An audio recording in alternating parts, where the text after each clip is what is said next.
Grunvar appear on the other end and take a couple steps into the chamber. So you've returned, but where's Helia? Well, we've got some good news and some bad news. Is Oh, wait, Doldrum just a here? minute. Yeah, he is. Let me go and get the old man. Yeah, he's gonna want to hear this. It's I not imagine good. so. Yeah. And he turns, kind of squints for a moment and stops. Whatever it is that you're here to tell him, be very careful. Maybe we should just tell you first. Maybe we'll just tell you first. Just Helia a died. moment. He walks. He's already walking. Disappears down that hallway. You know roughly where he goes because you have progressed up this entire structure. But you hear two sets of footprints returning. You see Grunvar return, and then as he steps into view behind him, you can see a different figure emerge, much shorter. Only a foot taller than Kevin the Kenku, maybe like 3 feet tall in total, steps this ancient dwarf. His face is a knot of scar tissue and liver spots that lend the skin this appearance of almost lumpy clay. The nose is bulbous, and you can see broken veins across the bridge. But the beard and hair are still mostly black, just streaks of gray peppered in. The beard twists down its 6 large braids, each capped by white gold and iron piece of metal like an inch long. He wears a full black set of plate mail, and Gunter, you notice it shifts quietly as he moves, making much less noise than you'd expect. The chest piece is an ornate closed fist with 2 twists of barbed wire that entwine over it in an arc. That an inverted warhammer sits behind the fist. You see these 2 massive gauntleted hands, way too large for the dwarven body that they are attached to. These chains of black iron linking each knuckle together on the gauntlets. The massive armored fingers of one of them encircled around a long black handle of a hulking warhammer that, if placed on its head, would be taller than this dwarf himself. Despite his apparent age, there are brilliant sapphire eyes that gleam from within the wrinkled sockets. They're almost identical to Helia's. And for a moment, you're not there. Oh, wait. I am. It's you and Gunter, yeah. So, Morwen, for you in particular, there's a chill that runs through your remembering Helia's. Especially in the moment right before she had asked you about losing friends. And before she stabbed me. You can see Doldrum looks at Grunvar and kind of nods.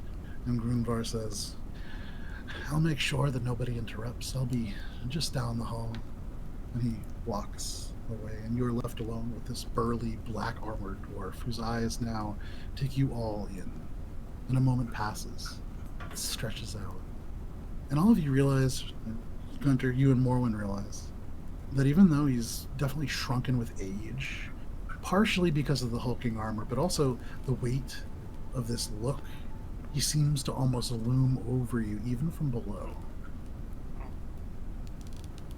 He looks first at you, Morwen, and then the eye is turned to you, Gunter. So, what news have you brought from above? Well, we come bearing some sad news. But it's got a silver lining, as it were, which I will now explain to you in more detail. Before you go on, speaking in halting tones, understand the kind of mood that I'm in. For 6 centuries, before there was even a ring of gold, I watched the whole clan locked up, and one by one, their forges extinguished. From behind the barred walls of the darkest parts of the halls of atonement, I watched the world forget our name. And he lets go of the hammer. It obliterates the tile beneath him. The gray rock just cracks upwards. It sinks almost 3 inches in. And he steps towards you, Gunter. I buried the woman that helped me rebuild my clan. Traded her life for her last child, who I'm hearing a bunch of nonsense about rescuing orphans. None of it true. So tell me, and he grabs you by the edges of your leather armor, Guntir.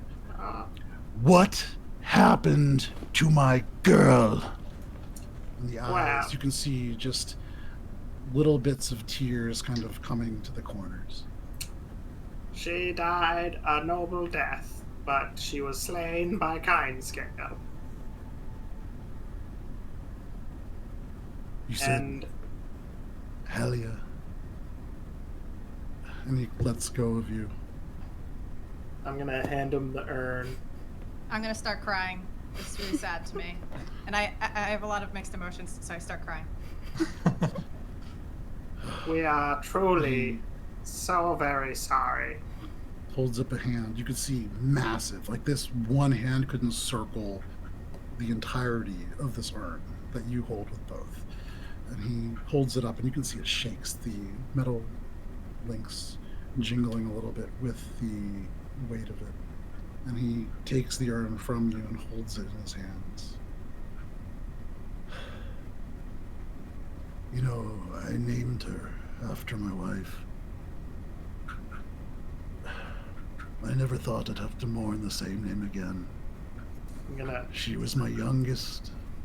She was supposed to mourn me. And he just I'm gonna- looks at this urn. try to pat him on the shoulder and be I want like, to touch him. I'm her just death, her death was not in vain. So Well, Guntir, we you have- pat him. Good news.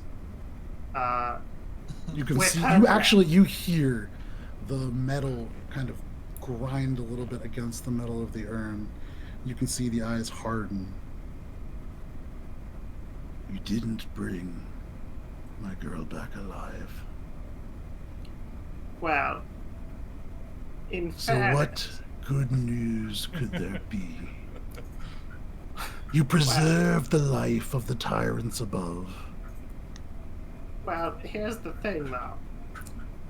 Helia, in her final moments, saw past the centuries of hatred and animosity between your people and the ones above, and gave herself up for the greater good of all of dwarven kind.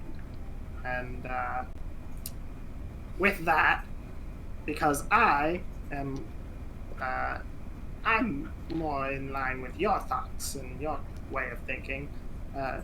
She was really good friends with Helia too at the end, so she'll back me up. But I'm just bawling.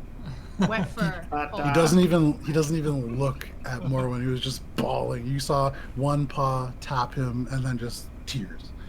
But Guntir, you can see the eyes never leave you. Go ahead and make a deception check. Oh, good lord. you know, like, cool. All right, that's well, it's 19 plus Oh shit. 25. Oh shit. He holds this in his hands. He stares at you. You can feel these sapphire daggers just tearing into your eyes, past them, through your mind, and into your soul. He seems to regard you looking for truth. And then he breaks this gaze first.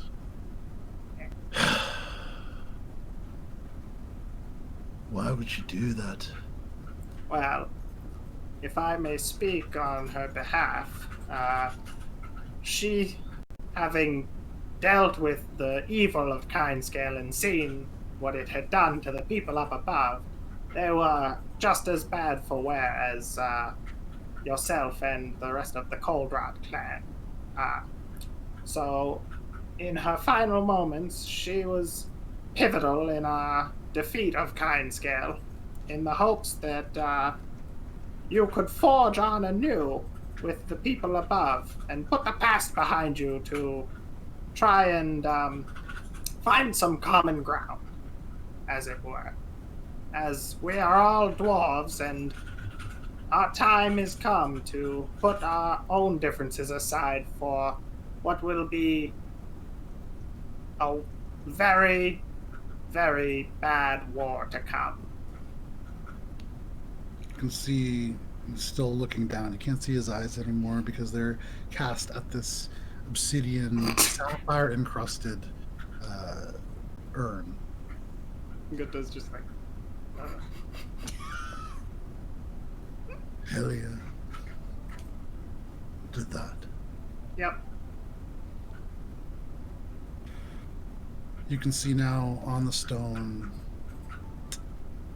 these 2 tears drop and sink into the stone that makes up the floor of this place.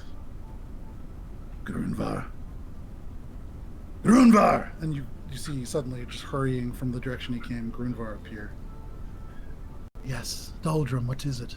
And you can see hand almost, like, not on the hilt of one of these hand axes, but close.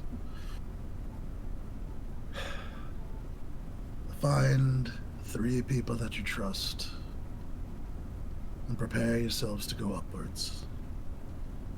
We'll have words with the gold glows.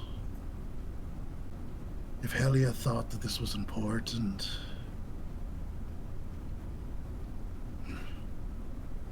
we need to see it through. And let it be known that her death is what ultimately got you a seat at the table. Dwarf, don't tempt me. And he takes the first few steps away, and you can hear over his shoulder, he says, my heart can't take it. And he I understand. continues walking. You hear these massive footsteps. The chains on the knuckles rattling with each step slowly disappear. And suddenly you can see Grunvar, this carefully sculpted appearance, suddenly break with relief. I'm gonna turn to Moore and be like, Oh.